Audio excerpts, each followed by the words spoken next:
ఇవాళ మాకు 100 రోజులు టైం అడిగిన 100 రోజుల లోపే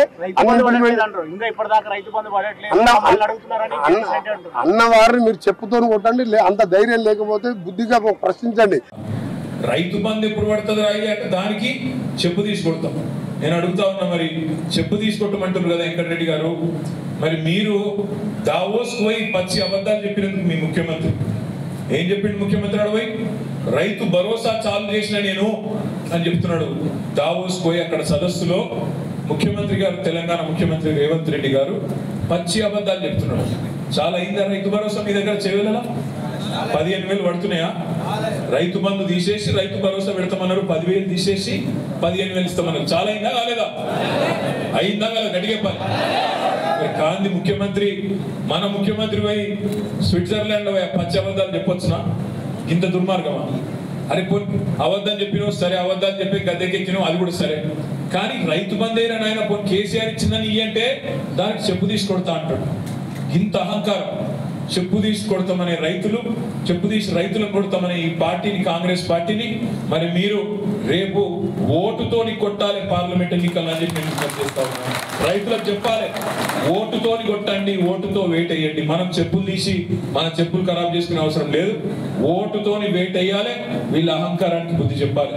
1 కాదు 2 కాదు, ఎన్ని మాటలు చెప్పిండండి రేవంత్ రెడ్డి గారు. డిసెంబర్ 9 ముందు ప్రెస్ మీట్ పెట్టిండు. కేసీఆర్ అనుకుంటాడు రుణమాఫీ చేసిన కదా, చేయగానే 2 సార్లు రుణమాఫీ చేసిన కాబట్టి రైతులు నాకే ఓటేస్తారు అనుకుంటుండు. నేను మా రైతన్నలకు చెప్తున్నా, మీ రుణమాఫీ అయిపోతే మంచిది, అర్జెంట్ గా బ్యాంకు కొనరి, డిసెంబర్ 9 నాడు నేను వస్తున్నా, 2 లక్షల రుణం తెచ్చుకోండి, ఇప్పటిదాకా తెచ్చుకోని వాళ్ళు ఉంటే కూడా వెంటనే పోయి తెచ్చుకోండి అని రేవంత్ రెడ్డి గారు చెప్పిన మాట వాస్తవం కాదా? చూడలేదా మీరు వీడియోలు?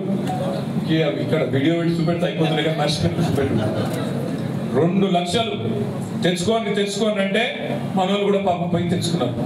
మా గిరిజన సోదరులు, మా దళిత సోదరులు, రైతులు తెచ్చుకున్నారు. చిన్న సన్నకారు రైతులు ఆశపడ్డారు, తప్పేం లేదు, తెచ్చుకున్నారు. మరి ఏమైనా డిసెంబర్ 9 నాడు సంతకం పెడతా 2 లక్షల రుణమాఫీ అయిపోతుంది అన్నాడు. అది ఏమాయంటే మళ్ళీ కోపం వస్తాను వాళ్ళు. గింత ఎగిరిత పడతారా, గింత ఎత్తి పడతారా? ఎత్తి మేము పడతలేం, ఎగిరితాం మేము పడతలేం, తొందర మేము పడతలేం. మీరే చెప్పారు కదా డేటు 9 డిసెంబర్ అని చెప్పింది ఎవరు? మనమా మీరా? రేవంత్ రెడ్డి చెప్పిండు 9 నాడు సంతకం పెడతా.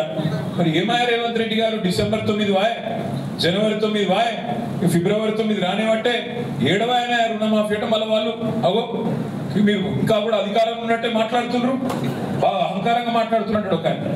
నేను అంటున్నాం అయ్యా మేము అధికారం ఉన్నామని మేము అనుకుంటలేము, మీరు అనుకుంటున్నారు మేము అధికారం ఉన్నామని. ఇంకా కూడా మీరు చూడరు, అసెంబ్లీ చూడరు, వాళ్ళు లేచి వాళ్ళు నేను ప్రభుత్వాన్ని ప్రశ్నిస్తున్నాడు ముఖ్యమంత్రి. అరే నాయన నువ్వే ముఖ్యమంత్రి అయ్యా, నువ్వెవరిని ప్రశ్నిస్తావు? నిన్ను నువ్వే ఎవరిని ప్రశ్నించాలి స్వామి? లేచి నేను ప్రభుత్వాన్ని ప్రశ్నిస్తున్నా. పాప ఆయన ఇంకా అలవాటు అయితే లేదు పాత్ర, అందుకే లేచి హరీష్ రావు గారిని మంత్రి గారు అని మాట్లాడతారు. ఒక అరే కాదు నాయన నువ్వు మంత్రి. ఆ జూపల్లి కృష్ణారావు లేచి హరీష్ రావు గారిని పట్టుకొని ఆర్థిక శాఖ మంత్రి గారిని అడుగుతున్నాడు. అరే నాయన ఆయన కాదు, ఆయన మాజీ మంత్రి, మంత్రి అంటే ఆయనకి అర్థమవుతలేదు. బాధ ఏంటంటే వాళ్ళు అనుకుంటలేరు, వాళ్ళ అధికారం ఉన్నామని వాళ్ళే అనుకుంటలేరు, ఇంకా మనమే అధికారం ఉన్నట్టు ఇంకా మననే ప్రశ్నిస్తారు. వాళ్ళకి యాద్ చేద్దాం. మనం కళ్యాణ లక్ష్మి చెక్కులు ఇదివరకు మనం ఇచ్చేటోళ్ళు, మీరు అందరు జెడ్పీటీసీలు, ఎంపీలు, సర్పంచులు, మీ ఎంపీ గారు, మీ ఎమ్మెల్యే గారు చెక్కులు ఇచ్చేది. ఏమన్నారు?